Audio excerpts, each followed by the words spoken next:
when I check my concordance, the only time I saw weightier matters in the scriptures is the book of Matthew, chapter number 23, verse number 23, the King James Version. Okay, it says, "Woe unto you," the word woe is curse, "scribes and Pharisees, hypocrites."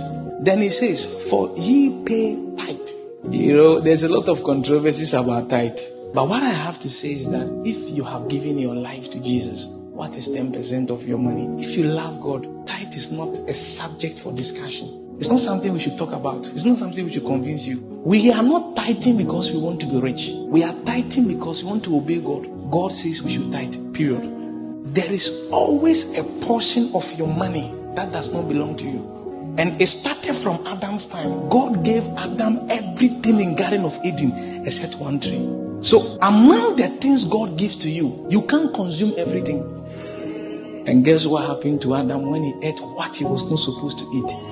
Curse came upon his life. Okay, I want to ask you a question. Have you eaten orange before? Did you eat the seed? You threw it away. God did not give us the seed to be eaten. The seed is supposed to be sown. Have you ate apple before? Did you eat the seed? But you didn't eat the seed because that is not the natural order of life.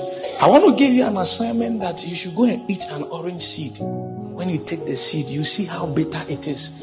Anytime you eat your seed, you are eating bitterness into your life. Eating bitterness into your life.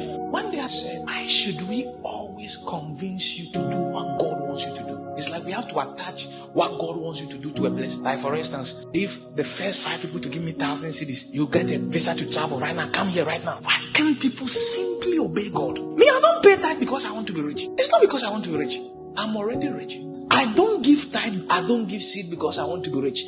I give seed because God says I should. Period. If you want to prosper as a child of God, God doesn't have a problem. In fact, God wants you to be rich. Money is very important. The last time I checked, all those who walk with God in the Bible were rich, starting from Abraham. David was not broke. Without money, you can't be a proper Christian. How will you buy books and read?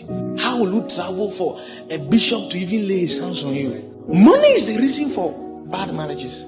In fact, most poor people are bad husbands. Money is very important. But you see, God wants you to prosper. He wants you to be rich. In fact, it is spread across the scriptures. When you read that, the Bible says, for our sakes, though he was rich, yet he made himself poor, that you and I will be rich. That's what Jesus Christ attained, obtained, gained, accomplished on the cross for you and I. It's for us to be rich.